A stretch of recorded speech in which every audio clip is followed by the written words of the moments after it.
Okay. 50 minutes. So we might just have to, we were pretty close to that. We might cruise through a couple of these just a hair faster. Yes. Hello, everyone. Sorry, we were just, things have been just a little crazy, and we're sorry about that. We hope some of you are still able to tune in. Welcome to the Good and Basic podcast. This is our 10th episode, and it's a special live stream Q&A. We're an hour late streaming, and something happened to our internet connection without us noticing. So we actually recorded a full episode, full 58 minutes, and it was awesome. It was really good. All the questions were flowing. It was really good. Yeah. And you know what happened? Something weird happened to our internet connection. It still shows recording, and it just seems not to have uploaded it at all. So we've only got 50 seconds on the stream. So we are going to go ahead and play this game once again for your benefit. So we hope some of you, it doesn't look like anyone's watching right now, but hopefully hopefully at the very least, you're getting a notification about that. Episode. Yeah, in neither case, we'll make a recorded episode. So we're also on just a hair more of a time budget than we were before, in terms of how long we have in the studio. So we're going to try to get through everything. We hope this isn't too rushed or anything like that. So thank you so much for tuning in. Thank you. Thank you. Okay, so just a second. So reminder, you can find the podcast anchor.fm/goodandbasic. Twitter.com/goodandbasic, and our Instagram handle is good_and_basic. That's the Instagram. I keep getting that right, don't I? Okay, very good. At Good and Basic, I think is. Well, yeah. And then __ is the Instagram. Yeah, correct. Okay, so hopefully we can rush through this without feeling rushed. So first question. Did you want to, go right ahead. From NSAW1 Gaming. Question. Do you have any plans with Cody or projects with Cody that you want to do? Short answer to that is yes. After doing the first couple of projects with Cody, we've hung out with him a couple of times, and in the future, I don't see any good reason why we shouldn't do more awesome stuff. You mentioned a cool thing when we were recording this before, which is if you could record anything with Cody, do any project with him, what would it be? And my answer to that question is 2 projects. Both of them are organic chemistry, so I mean, it'd be a new adventure for everybody. But what I'd like to do is extract rubber from common plants that grow locally, like dandelions, milkweed, and goldenrod. And I'd like to make some stuff out of rubber. I'd like to make a solid rubber ball, like a rubber cannonball, like the one they used in the Mesoamerican ball game. So that would just be insanely cool. Make it out of dandelions. It'd be awesome. Well, and it would also really take advantage of his chemistry knowledge, right? Yeah. I mean, chemistry, between us two, chemistry is a little more department than a little bit more your department than mine. I've always felt like my hard sciences education is woefully inadequate. But that would really take advantage of his knowledge. What I would want to do is something that would similarly take advantage of his knowledge, which is something to do with chemical recycling, right? Like, I don't know, worms that recycle plastic and stuff like that. I mean, that's biology, right? But something that takes advantage of his chemical knowledge. The other thing is his geologic knowledge. Geology, right? Physics, there's all sorts of fun things there that we could do in terms of precious stones or semi-precious stones or just stones. Rocks are cool too. Yeah. So extracting iron, more of that. We like iron. Yeah. Iron's a good thing. We do like iron. Iron is kind of our signature. It's kind of our signature thing a little bit, right? Because so many people found us through the Cody's Lab video. We also, I don't remember if we mentioned it yet on this stream. The 2 streams are going to blur together for me just a little bit, but we're so grateful to Cody. I mean, many of you found us through his videos, so that's been really good for us and very helpful. So awesome. So Cody, if you're out there somewhere, thank you so much. Thank you. I'm actually going to come back to that in a minute. One of the other questions we've been asked is, what is the biggest thing that has surprised you? What is the lesson that surprised you the most in the channel? Mm-hmm. For me, it was how willing Cody was to do that first project with us, because at the time we had like 300 subscribers, like we're the tiniest you can get, basically, while still existing. Yes. And so, I mean, hugely grateful for that. Yeah, absolutely. So the second question is from Xander. I enjoyed this question. I hope we answered as well as we did on the last. Sorry, I'll try not to say that again, but we did I thought a really good job. It was a shame we lost it on the last stream. How do you find a focus through the variety of projects? And what might be the goal-oriented direction of the totality of the various projects, right? Actually, you have a simpler answer to this, I think. So why don't you tackle that? I have 2 answers for this. The first one is an ambition I've had since I was about 10. When I was 10, those books and movies where it's a pretty common plot line. A person gets like zapped back in time, and then it can go one of two ways. Either they are a completely useless adult who's like so modern that they can't do anything in this other time where they go, or else they're the person who ends up being like really useful. And my goal has always been, no matter where I get dropped in history, prehistory to present, I'd be competent, useful. And so I'm not there yet by any stretch of the imagination, but the goal is to like learn how to do everything, Stone Age through the Bronze Age, through the Iron Age, through like the Steam Age, learn how to make gunpowder from scratch, learn how to make steam engines from scratch, learn about agriculture, like be able to do all this stuff. If I wanted to go full legit, I'd have to learn every language ever spoken. Probably not going to get there. But that was part of the goal. Well, how to restart civilization from scratch. And another thing you've mentioned to me at various times when we've talked about this is the idea of, well, why go back and do all this sort of historical analysis and historical recreation? And the answer is something like, well, if you go back, you can sort of start to understand the basics of something, right? The basic components of it. And then you are better informed about what kind of technologies we should use, right? Which ancient technologies to bring into the future, what it is about them that makes them any good, and what are the right lessons to draw from them without still dying of malaria all the time. Yeah. I mean, there's a lot of stuff about the modern world that is better. Flat out. Penicillin, love it.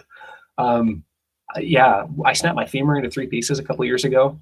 And what they did is, in order for that surgery to work, they had to ram a rod of sanitized titanium through the inside of my femur to align the 3 pieces and then screw it all together. In other words, just imagine a Stone Age surgeon doing that, right? In any other generation, I would have lost my leg and probably my life. And so, I mean, I'm grateful for that. Yeah, massively. Absolutely. And also part Wolverine, so that's kind of cool. So wait, did you get both? I get, or do you have the another second one. Okay. So you alluded to this idea of bringing stuff forward into the future. Yeah.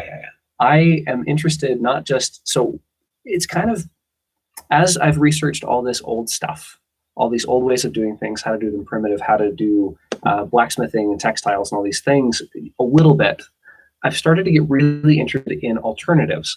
So, we think of history as following a single straight line.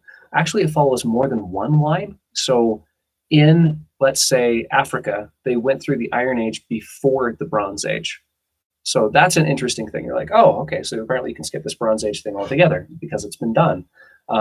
You have the Neolithic Revolution, like the invention of farming happening in multiple places on the planet, more or less at the same time, independently. And so you're like, okay, which one's better? And you can look at two things, decide one's better. And when you look at the past and the present at the same time, you can start to see things that are better in both. And that helps you to make decisions moving forward into what to do next. And so that's kind of where the good comes into good and basic. One of the things that it saves you from is sort of that chronological snobbery of assuming that just because something came later in time, it must be better. Yeah. And the answer is, well, maybe. But you don't know until you've looked at it. But it could also be a weed whacker. Yeah. Which, a weed strimmer, a strimmer gizmo, these things require fuel. Scythes don't require fuel. They're noisy. Scythes aren't noisy. They spray the guts of weeds up in your face while you're working. Scythes don't do that. I mean, you start looking at the advantages and start thinking, gosh, why did we upgrade? Mm-hmm. Anyway, so that's an example. My answer to that question, right, to the question of, there's two questions in there for me. What is the goal? How do you find it? And I think that's actually the right way to look at it, is in that order, because for me, I'm not exactly sure what the goal is, right? For me, this has been a very, very, very exploratory process, right? Which, is kind of what's going on with the disparity. We post a lot of videos, right? And then there's also this podcast, right? And the question is, okay, so what's common across all of those videos? And the answer is, I'm not sure exactly, right? I'm still kind of sussing that out, right? I agree with Joseph about finding the most essential elements, but I still very much view it as an exploratory process. Kind of the way you might want to think about it is that all of us approach the world with a variety of mental maps, filter it up. For instance, that a red light means stop. That's a very handy section of your mental map, right? And even your mental map includes like literal maps of your city and where you move, right? So something that's really interesting is, okay, well, what happens when anomalous information comes in? What happens when you encounter phenomena that don't match the map, right? And the answer is, well, you want to pay very close attention to it and figure out what's going on so that you can reconfigure your map properly. So for me, part of it is we're encountering, at least this is how I look at it, is I'm encountering phenomena. We are encountering phenomena. And I'm trying to figure out what the right map is to understand this whole technology and values thing. So that's mostly the way that I would describe it, but that's how I'm approaching it. So yeah, so that's really cool. Thank you. So it's a work in process. We'll get to the parenthetically before the next question. I just want to, or sorry, the concept of the igloo. We need to talk about the concept of the igloo. We'll do that in a second. So something I'm noticing in chat, just so you know, we're no longer in the UK. We had a wonderful trip there. We're still posting footage from it. We've still got, I don't know, like 40 videos that we filmed probably. Probably. We're averaging like 6 a day. So yeah, I think everything still looks good. So we're going to just keep on soldiering forward. Everything good technologically. Could somebody please comment to confirm that this thing is indeed still going? I suspect it's just that guy having buffering problem, TBH. Because we would get a little yellow indicator up there. Almost certainly. Almost certainly. Almost certainly. Almost. Okay. Well, in any case, I think we better. So Eli asks a question. Do you want to always craft things for the rest of your life? Or is it more of a hobby that you'll eventually stop doing someday? I don't foresee any time when I'm going to stop. I can confirm. I've known this guy for, we decided 12 or 13 years. He will never stop making stuff. Yep. That's unless he ends up like in a full body cast. Yeah. No, he'll still find a way. Or blind. He'll still find a way. You have to remove all my fingers. Let's not kid ourselves. So yeah, making things. I think there's tremendous value in making things independent of the things themselves, which is why craft stores can stay open with the ridiculous prices that they charge. I think it's close to a fundamental human need, more so in some people than others, apparently. But I love to learn. One of the things that I really like about learning, and of course, this requires predicting the future, which is perilous. But one thing that I find really interesting is if I learn about something in theory, like say how to light a fire with modern tools. You rub the stick together and that makes a coal, and you use the coal to start the fire. And it's like, yeah, okay, I think I understand all the steps for that. There's a quote, fantastic quote, I think it's from Yogi Berra, which is, in theory, there's no difference between theory and practice. In practice, there is.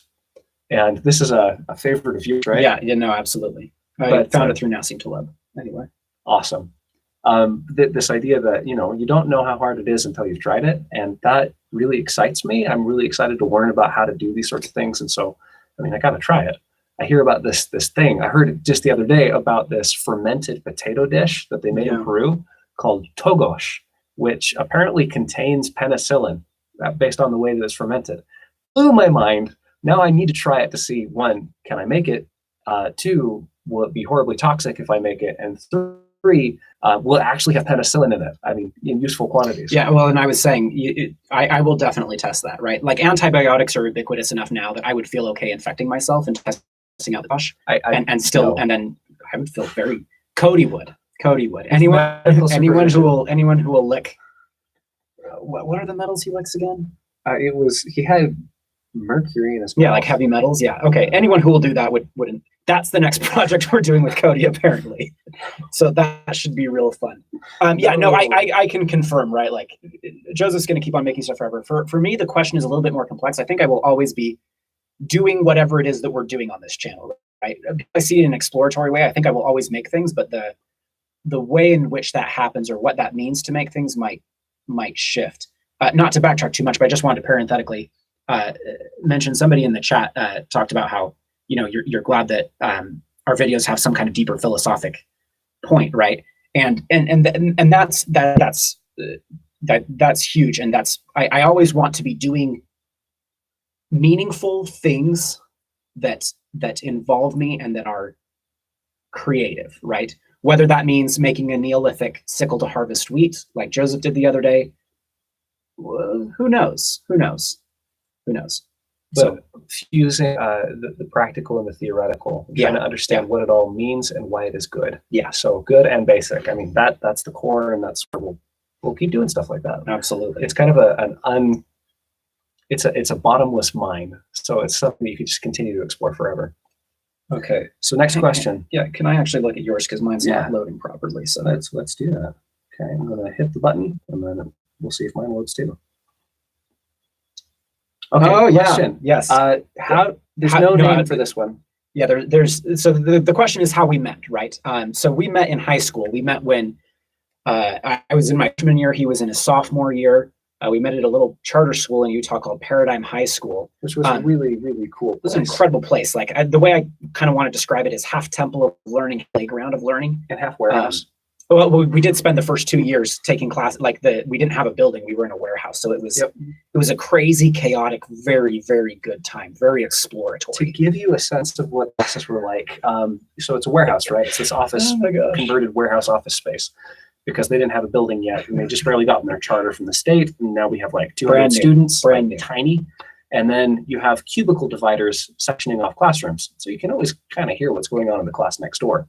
So you got taught two subjects at once, right? Yeah, which is so much more efficient. Yeah. But our Latin teacher, Mr. Simmons, had us write a formal declaration of war in Latin, like 2 sentences, and then we walked over into the next class, just over the cubicle divider, and had somebody read it off to them in very bad school Latin, and then we attacked them with paper balls crumpled up and had a paper war over the walls of the building. And discussion was a huge element. Discussion, trying to figure out what things meant. In many ways, the philosophical side of what we do here on the channel started there.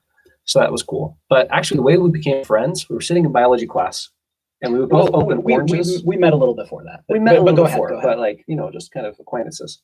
And then we both would sit in this class, which was the period right before lunch. And I would open up my orange, and you would open up your orange, and then we would try to squirt the orange peel oil in each other's eyes, and thus we became friends. We were acquaintances to kind of distant friends for about 2 years. You graduated after your junior year, went to community college. When you graduated in your junior year, I just finished my sophomore year, obviously.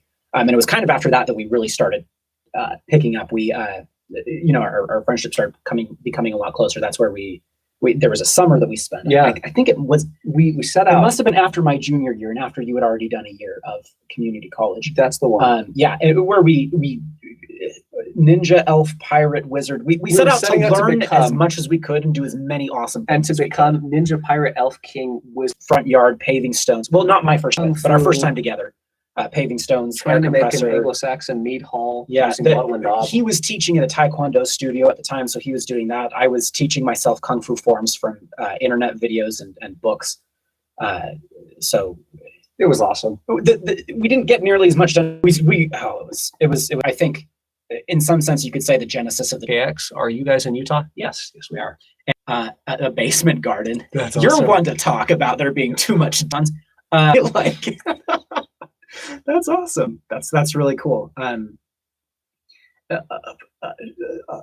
Let me think about that one for a second, if that's okay, and we'll come back to it. What would an overabundance even look like? So that's how we met. We did that summer together. Yeah. Joseph went and served an LDS mission in the Netherlands. I went a year later. I went and served an LDS mission in Peru. We reconnected after, wrote a little bit during our missions, and then one day Joseph is like, "Hey, do you want to start a YouTube channel? I've already made it and uploaded the first video." And I was like, "Yeah, let's do this thing." So yeah, and now here we are. Yep. So there we go. Yeah, all right. Do you want to take the next question? I'm gonna. We are sorry about the buffering. I don't know what it is. We're on our university's connection, so it should be blazing fast, but should be. Who knows? And is our unfortunately different. Who knows, man? Yeah, the theory and practice again. Right. Gross here, but I'll take this one. So yeah. Well, you are the Dogbane expert, so. I've only ever found it in one place, and that's next to my old apartment. My wife and I and the kids were playing over by the side of this hill, and I was looking at this weed, and I was looking at it and said, "Oh my gosh, that's dogbane." And then I confirmed I was able to work with it. So the short answer is I don't know very many who kind of rot just standing there in the stalk form out in the field. Then you will find it's much, much easier to process. If you harvest it fresh, the fibers are bright white. They look like fishing line, and they're about stuff. So that's what I'd recommend. You can find it in ditch banks all over the place in Utah and Idaho. There are some varieties which are toxic, which I understand grow in the southern United States, but the one around here, you can actually eat the pods. And they kind of taste like asparagus. So that's what I would recommend, is milkweed. Amen. Like I don't know enough about dock lane, so that's Joseph's By department. the way, if you guys find a really good and efficient way to remove milkweed fibers, that's a project that I'm really excited about right now. Is I want to find a way to harvest it to textile quality, cheaply and efficiently, and with less whipping it all with my thumbnail, which is what I've been doing right now. And I need to find something better than that. Mhm. So, okay, the next question is from Kestrel. How often do you start a project but don't finish it? And why is the reason it is not finished? Is it because the project failed? And he says it seems like we show those very often. The video failed, etc. So actually, I think first of all we need to explain the igloo thing. So this is the way that our conversations tend to work, and actually this is the way the question is, or answer the question is going to work. So there we go. But what we'll do when we have conversations, and this happens over the course of one conversation, then also over the course of like 10 months, right? Is Joseph and I will talk about one thing for a little bit, right? And then we'll move on to the next subject, the next topic that doesn't appear to be related to many people, but to us, those two things are very related, right? And then we'll go on to the next. And so each of those different topics is like a block in an igloo. Jumping from this topic, let's say Gödel's proof. We're talking Yeah. about mathematical proofs that show that things are incomplete. Okay, that's fascinating. And then we jump over here to Roman politics at the transition from, let's say, in the late Republic. Yeah. And then we jump over here to how to make stuff totally from scratch using only Stone Age tools. Say how to make a Neolithic sickle. And then the next thing is like s'mores. Let's make s'mores in a can. And then eventually we circle back to Gödel's proof. And so it's like the second layer on an igloo, and we're kind of building this thing in circuit. And this will happen over the course of a single conversation, and then also over longer periods of time. So in the same conversation, we'll spend like 5 to 10 minutes talking. I don't know if I know other people who do this. Like it seems like just in kind of an idiosyncratic thing that we do, but those on our channel fundamentally work, right? Like, in January we posted the video hunting bogor with Cody, and then we didn't do the smelt until March. So I would say, the way I would think about it is we're never finishing projects. We always have a lot of unfinished projects, not because we're not going to finish them, but just because we got like 30 on the burner, and so we've moved on to the next one, and eventually we'll work our way back around. So and it's actually been with the bogor, we worked our way back to the smelting, and I think the tentative plan is to do 2 more iron smelts before the summer's out. Yep, we collected the ore for that 2 weekends ago. For a lot of these, there are practical reasons why we don't finish them all at once, and there's some practical reasons for having a lot of. And part of it is also just the exploration, right? Oh yeah, trying to figure things out. You just, I don't know. Our minds just seem to work in igloos, or maybe our mind meld works as an igloo. I'm not sure if it's you or me or us or the combination of us both. But in some sense that's a strength, right? Like I mentioned, we're exploring, and so we're trying to. Some people seem to think they do the igloo thing too, based on the comments. That's good. I think so. With the iron smelt in particular, I want to talk about that for a moment. Where we live, there are burn restrictions during part of the year where you're not allowed to set fires outside, which makes iron smelting hard. And so what we had to wait until the burn restrictions got lifted. In other words, waiting for a moment of clear weather or for the winter to be over. So that's why that one happened. In other cases, it's because we need to compile footage, and we don't have enough footage to make a full video yet, again, being the operative word. So there's a lot of reasons for the igloo. Some of them are practical. Some of them are a matter of chasing lots of interests. But if you're interested in the making iron from scratch project, we're going to get that one. We're going to make that happen. Hammer, anvil, and tongs without using a hammer, anvil, and tongs. That will happen. Yeah. So that's what I would say is nothing ever goes exactly how it's supposed to, but we are juggling all the failed projects and like half projects or things that are just so fast. But those don't make it to YouTube, so you shouldn't know about those in theory, right? Yeah. Gosh, what? At least they don't make it to YouTube. I'm trying to think of a failed project. You know what one that just hasn't worked out well is getting primitive bellows to work consistently in a way that we like. Yep. So we've switched over to an electric fan every time, I guess, because we just don't have an apprentice to do it for us. Well, we discovered one of the problems with the Japanese box bellows when we were forging just the other day. And that was that the Japanese box bellows is cool because it provides a high volume of low pressure air. You don't want a lot of high pressure, like an air compressor going into your forge, because that blows the coals around, but you do want it to breathe a lot of air at a low pressure. So fairly wide hole, letting it through. And the outlet pipe for the bellows was constricting it too much so that it wasn't getting all that much air into the forge in the first place. we fixed that temporarily and then upgraded to the fan because we just wanted to focus on the forging and not on the fiddling with the bellows. Yeah. Do you want to hit the next question? Oh gosh, that's a really good question. How do you balance projects, YouTube/job/family? Do you That mind is if a we really good tackle one. that maybe at the end? At the end, or do you want to do? Well, I'm just worried because we only have 24 minutes left, so we gotta crack through what we've got. Let's crack through. I do want to get to that one. Yeah, it's a good question. It's a very fast. fair question. Actually, one thing I'll just mention parenthetically because it's very fast is, this is a concern for both of us. We're putting quite a bit of time into the channel, right? And although we are making a little bit of money from ad revenue, we're not yet at the point where we could do it full time, which, that's something that we're interested in. So, if you do want to share a video with a friend or give us a shout out on social media, we would sure appreciate that. And that would help us kind of push through this intermediate period we're in. So if you're willing to do that, we'd be very grateful. I want to tackle this one for just a moment. Sure. Yeah. Okay. So for me, it's been a more difficult thing to balance all those things emotionally than it has been in terms of time. Right now, I'm a law student, which bizarrely is actually a really good time to start a YouTube channel because right now I don't have a job. And so, as a student, you're constantly stressed about papers and the thing that's due next, but the number of pressures that are on you is not all that much. And I spent a lot of time as a student. And so I kind of just triage my assignments and I have time. I can do that. I also have a wife and 3 kids. And trying to make sure that I am not obsessing about YouTube has been a massive challenge for me. It's been something that I've gotten worse at and better at here and there, but trying to make sure that my priorities are in the right place, separate from my time. My priority, I need to make sure that my heart's in the right place. And that is something I've gotten better at, but I'd say that's a bigger challenge. When your heart's in the right place, it flows a whole lot easier. And I need to make sure that that's healthy. So yeah.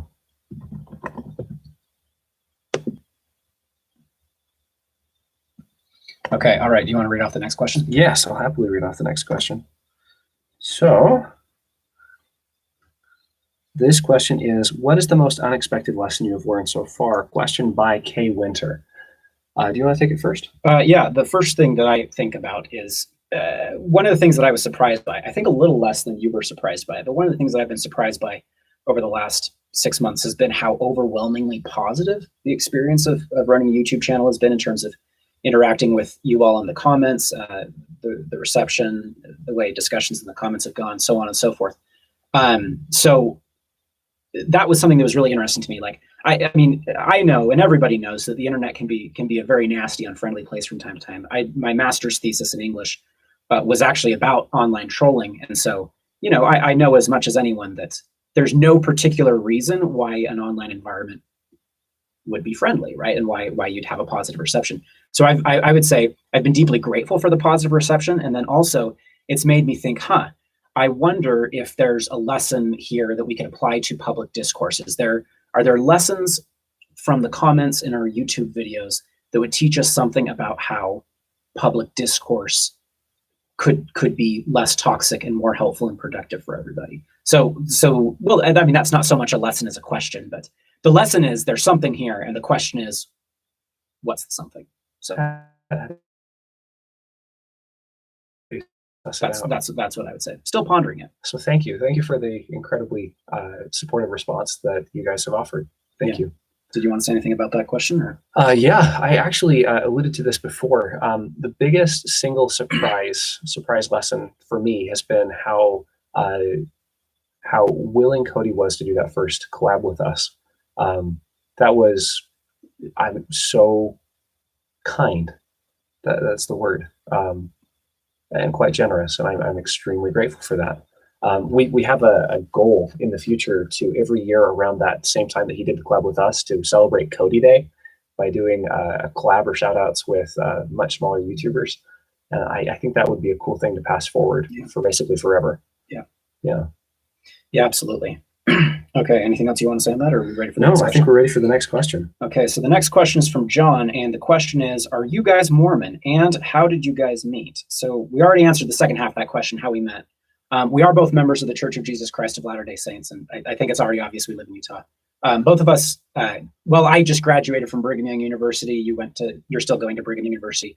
It's actually kind of interesting that this should come up, because this is something that we were talking about a little bit before the stream, that we've also talked about a little in the past, is exactly how to sort of address our religious beliefs in reference to the channel. I think it's true for most members of our church that their religion is so tightly meshed with their lives that it's not always easy to separate. And I think in many ways, in many ways, like both of our religious beliefs and ideas from our religion have propelled the ideas in the channel forward, right? So it's an interesting question, right? We were talking about how exactly to talk about that. So now I've said something. You want to say something? Absolutely. So there's a okay, sorting this out in the right order. Well, you're giving a talk in church tomorrow, actually. So not only are you a member of the Church of Jesus Christ of Latter-day Saints, but you're also preaching to the congregation tomorrow. So a couple of interesting things. First off, the name is not a Mormon. The name Mormon is actually a reference to the Book of Mormon, which is a little bit like talking about the Book of John or the Book of Peter. The Bible is subdivided into a lot of different books. The Book of Mormon is also subdivided into books. One of those books is the Book of Mormon. And so calling us all Peters is kind of what that would be. I mean, I can see the historical reason for it, because the Book of Mormon is a book of scripture that's pretty hyper unique to us. Pretty hyper unique. Although there's some funny exceptions, but Sure. that's another story. So that's the first thing. The name is the Church of Jesus Christ of Latter-day Saints, Christian Church. Parenthetically, it is also true. Like Joseph and I take the Book of Mormon as scripture, as the word of God. But even if you're not interested in a religious sense, I would recommend picking it up. I think it has lessons of profundity comparable to the Tao Te Ching in the Bible. So even if you're not interested in a religious sense, I would definitely recommend it just as a book to read and study and pick up and see if you find something to value in it. Also, if you do happen to be more curious about the church, you can go to, I'm sorry, they've been switching around the websites. Is it comeuntochrist.org? It's Come Unto Christ. Okay, yeah, or churchofjesuschrist.org. You can get a free copy of the Book of Mormon if you'd like, if you're curious about that for either religious reasons or just out of curiosity. Okay, I just said something. Now it's your time to say something again. Yeah. So trying to sort out the order of ideas here. Well, let's talk about my mission. When I was 19 years old, I went and served a religious mission for the church, a 2-year religious mission. So I was a full-time unpaid missionary for 2 years between the ages of 19 and 21. And that's one of the major experiences of my life, major adventure. During that time, I learned to speak Dutch. Spent a lot of time in Amersfoort, mostly. That was the area, the city that I spent the most time in. And I saw miracles, man.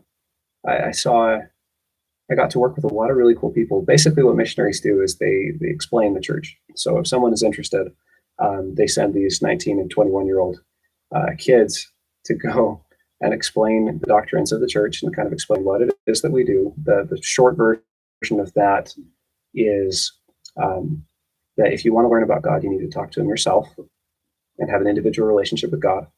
And that scripture is written down by people who have had this relationship with God and had communication with him. Basically, there's 2 ways to know about God. One is to argue about it and kind of conjecture, and the other is to talk to him. And when it comes to religion, I'm very much an empiricist. And so that was what we did. I'd say, hey, this is what I've experienced. Maybe if you're interested, you can ask God your questions and get answers. And this is how that happens. That's my experience there. There's a principle that is taught in the church, which I really like. This was articulated by Joseph Smith, who was the founding prophet. And he said that we embrace all truth, and that all truth is circumscribed into one great whole. And so I don't feel any fear of other religions, other doctrines, other cultures, any of those, because my sense is, and this is actually core to it's part of the channel too, right? It's exploratory process for sure. I want to examine the way other people do things and extract what is true and good from it and pull that into my life. And everywhere. I mean, everywhere, even if it's the barest seed of something true or good. And even if I can't really identify where the lines are, I mean, that deserves some investigation. I want to suss it out. And so that's a key idea that is a part of my religious belief that has then infused the channel, is this idea that I am open to all truth, and I want to extract the good bits and be mining for it constantly. I think on that note, we'd be remiss if we didn't mention the sort of the experiential, as you say, the empiric component to it, right? For me, being a member of the church has been an overwhelmingly positive experience. Difficult in many ways, which is not surprising, but it's hard experiences are not fun, but they also can be very, like I said, it's been overwhelmingly positive for me personally. I think we'd also be remiss if we didn't. This is related to the whole name thing, right? And why we prefer to refer to ourselves as members of the Church of Jesus Christ of Latter-day Saints instead of Mormons, is because what we would want you to know about us is that our religious beliefs are centered around Jesus Christ. So that's probably a pretty decent summary. Yeah. Anything else we need to add? Or yeah. So. Well, yeah. Next question. And that's something that's something that's very important to both of us, right? So, well, that's actually been one that we've been wondering, like how to talk about, for all the reasons we just discussed. So, question next is from Bardan, and this one is a really fun one. This is okay. This is we already talked about how to balance things, right? Yes. Okay. Yeah. I don't think I have anything particular to add about that. Oh, I will say one thing actually about balancing is that I don't know if that's the right question. I'm not sure what the right question is, but whenever people talk about work-life balance, I'm like, something's wrong with the question. We should be asking a different question.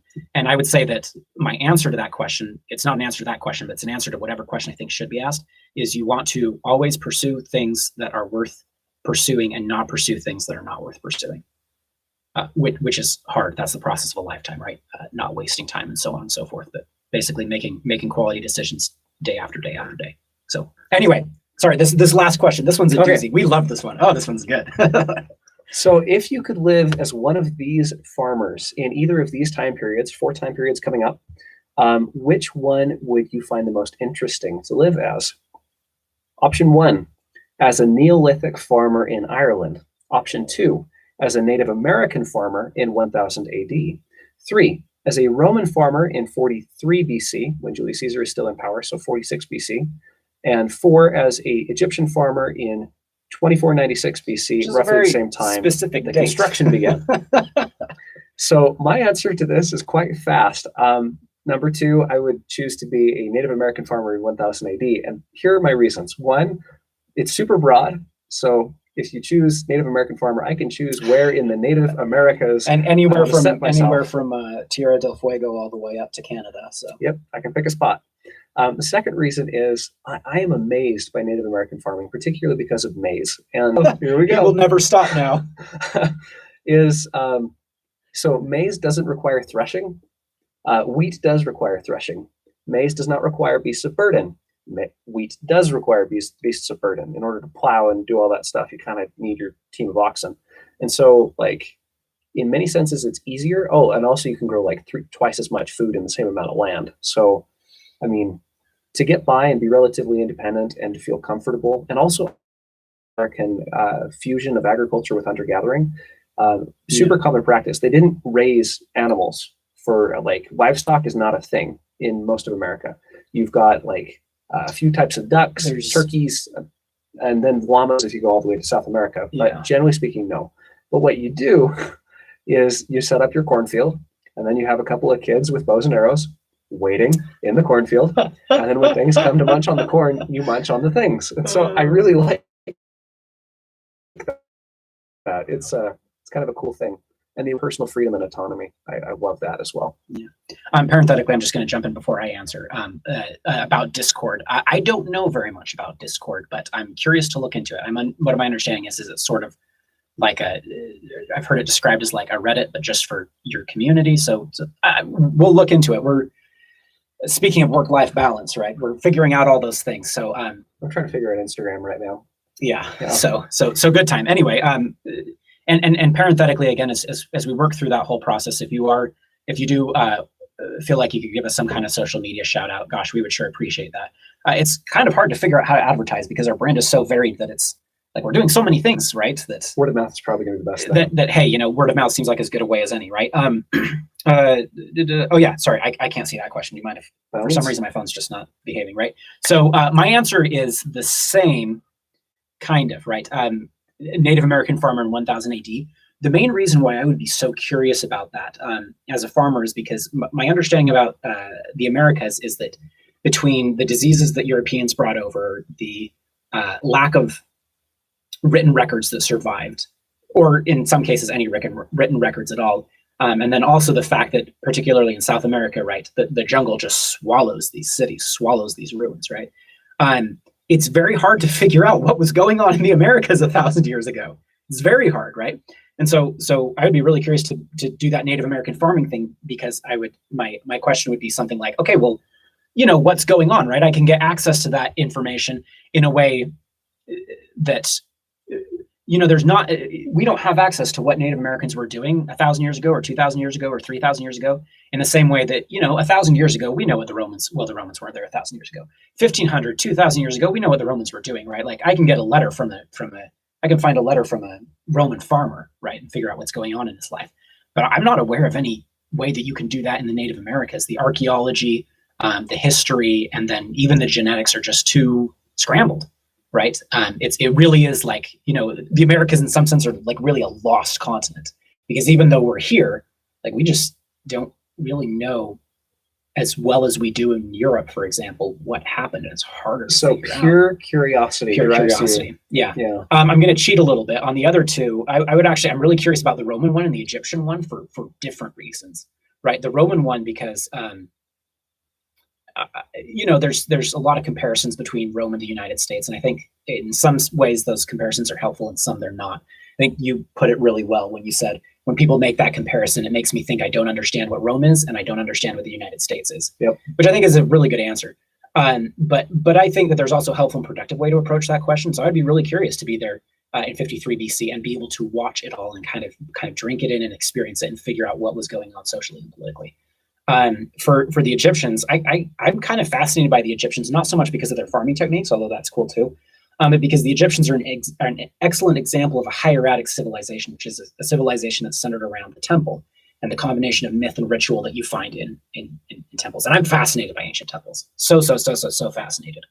And so if I could be a farmer in 2496 BC and get information about the temples, that would be a very, very, very tempting proposition for me.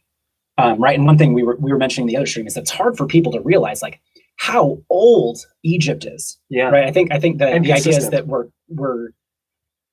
closer in time to Cleopatra than Cleopatra was to the pyramids. Right. So there's less time between us and Cleopatra than between Cleopatra and the pyramids. And you're just like, oh my gosh, like Egypt is just sitting there for thousands of years doing, as you said, roughly the same thing. Their art style is so consistent between the Old Kingdom and the New Kingdom, right, driving all the way up to like 300 AD. It's like, this is the same civilization, same consistent, everything proceeding more or less unchanged for, 2,500 years. And that's just not true for other civilizations. Rome gets 1,200 years. The United States is so young. It's only 200, 400 years old if you count from Jamestown. Even England, right? Like Alfred and Egbert are like 500 AD, I think. So that's 1,500 years of royal lineage, roughly speaking, right? I mean, there's the Norman invasion, but roughly speaking, right? But all of that is just peanuts compared to Egypt. Egypt is just so old. If I had to choose between, a place to farm, my first choice is Native American farmer. There's some lifestyle reasons for that, and also curiosity in America. But in addition to that, my second choice would be Egypt, and the reason for that is the Nile provided such such a consistent way of life, because the regular flooding of the Nile allowed them to have food consistently. And so in Egypt is a place where I can feel really confident that my children are not going to starve. And that's a big deal. And so, which is really nice, right? Yeah. That's a real plus, not starving and dying. Okay, so we're going to have to give up the booth in just a second here. So I'm going to leave Joseph to do the outro. Thank you all very much for listening. It's been great to talk to you, and we'll see you around. Thank you so much for watching the podcast and tuning into this live stream. We appreciate you guys, all 12 of you watching, and we hope that you enjoy our future material. We'll talk to you later. Bye.